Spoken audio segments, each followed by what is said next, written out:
يا شيخ عبد الله، هذا الأخ علي يقول: سددت عن أختي دينا مستحق وسلمته للدائن مباشرة. يقول: بارك الله فيكم، وأثناء وقت السداد لم يخطر في بالي احتسابها من الزكاة، فهل يحق لي أن أحتسبها من الزكاة وذلك لظروف الأخت الضعيفة؟ إنما الأعمال بالنيات.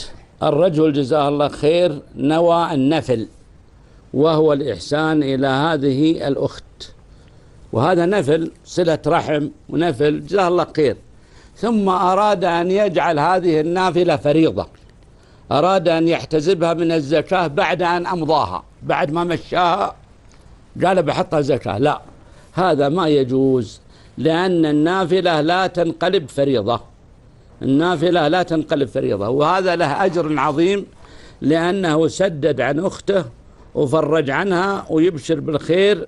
لكن الزكاة ما أنفق بنية الزكاة، أنفق بنية تيسير الأمور على أخته، فله أجر عظيم عند الله تعالى. فعندنا هذه مسألة. أنا الآن بعرض الآن مسألة عليكم ثانية أبي تنتبهون لها.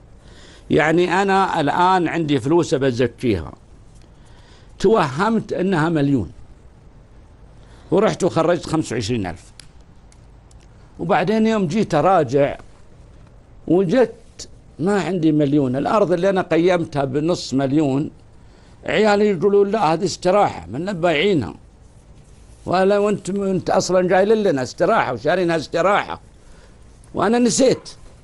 حينئذ يا إخواني أنا طلعت 12,500 بنية الزكاة وما عندي زكاة، هذه تحتسب لي السنة القادمة، يعني أحتسبها تعجيل للسنة القادمة لأنني أخرجتها بنية الزكاة.